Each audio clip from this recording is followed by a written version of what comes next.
دو نظام بنایا ہے، ایک آنے کا نظام، ایک جانے کا نظام۔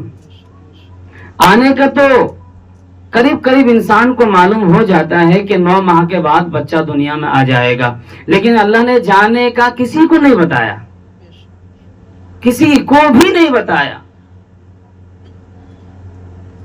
اور جس گھر میں بچی کی ولادت ہو، آپ تاریخ کی مطالعہ کیجئے، اللہ کے رسول صلی اللہ علیہ وسلم کے تشریف لانے سے پہلے زمانہ جاہلیت میں جب کسی گھر میں یہ معلوم ہوتا تھا کہ بچی پیدا ہوئی ہے تو اس گھر کو منحوس سمجھا جاتا تھا، بلکہ ان کے خود اپنے ابا جان اپنی بیٹی کو زندہ زمین میں دفن کر دیا کرتا تھا۔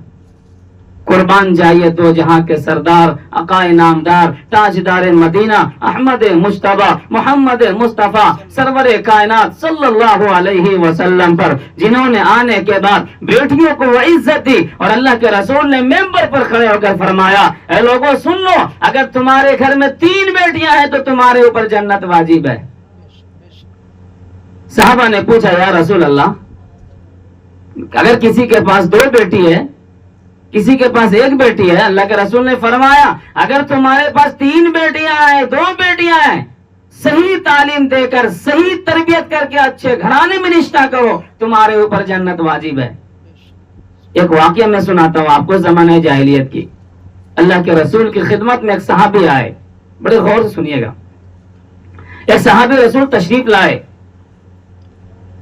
اللہ کے رسول کی خدمت میں آئے، اللہ کے رسول بیٹھے ہوئے تھے، فرمائے یا رسول اللہ، آج میرے گھر میں کوئی بچی نہیں ہے، آج مجھے پڑوس کی بیٹیاں بھی اچھی لگتی ہے، مجھے اپنی بھتیجی بھی اچھی لگتی ہے۔ اللہ کے رسول نے فرمایا کیا ماجرا؟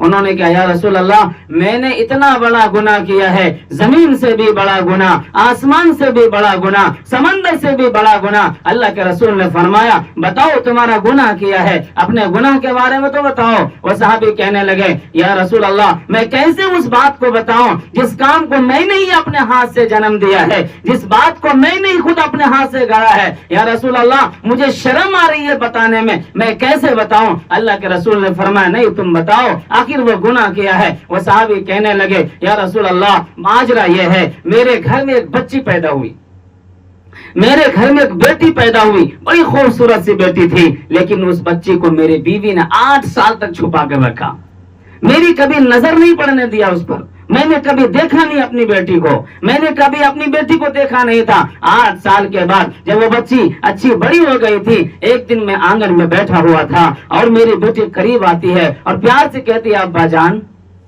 خیریت تو ہے؟ یا رسول اللہ جیسی میری نظر میری بیٹی پر پڑتی ہے میرا تو چہرے کا رنگت بدل جاتا ہے، میرا دل چاہتا ہے کب میں اس بیٹی کو اٹھاؤں اور زندہ زمین میں دفن کر دوں۔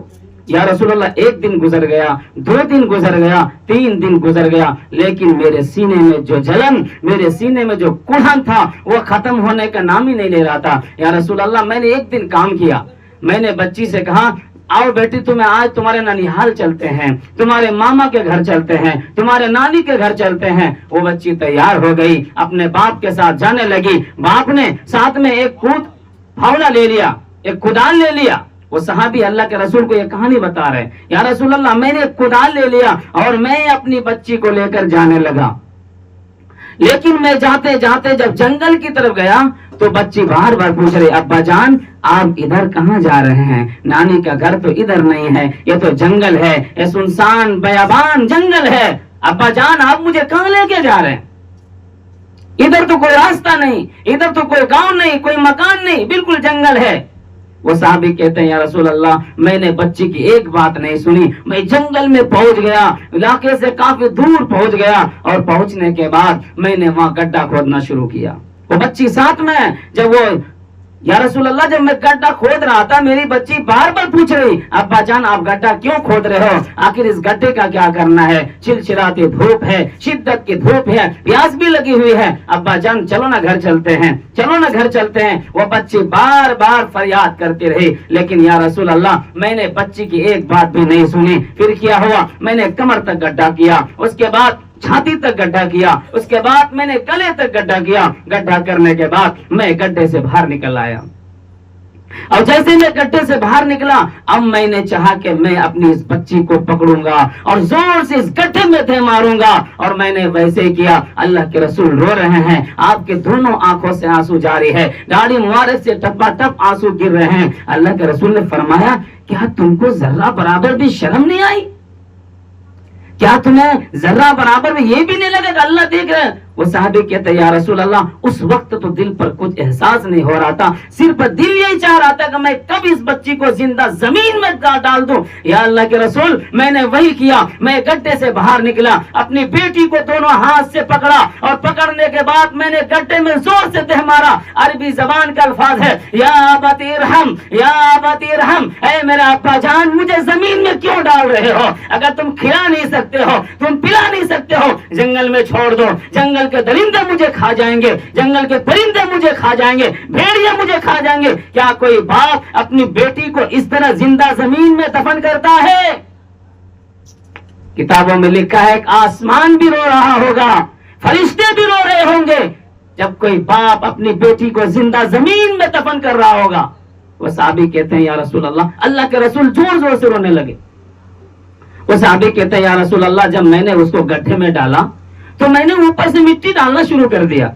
8 سال کی بچی تھی، بچی تو کمزور ہوتی ہے، زور سے دے مارا، کمر میں چوٹ لگی، کمر سے کرہانے لگی، کرہانے کی آواز ہے یا ابا مجھے بچا لو، یا اللہ مجھے بچا لو۔ قرآن میں ایک آیت ہے بِأَيِّ ذَنبٍ قُتِلَتْ، بِأَيِّ ذَنبٍ قُتِلَتْ، کل قیامت کا میدان ہوگا، حشر کا میدان ہوگا، نفسی نفسی کا عالم ہوگا، جب کوئی کسی کا پرسان حال نہیں ہوگا۔ وہ ننھی سی بچی آئے گی اور آنے کے بعد رب کے سامنے فریاد کرے گی یا اللہ ان بڑوں نے مجھے میرے ساتھ ظلم کیا تھا، مجھے گمراہ کیا تھا، مجھے زندہ زمین میں دفن کیا تھا۔ اس وقت اللہ کے سامنے کیا جواب دو گے؟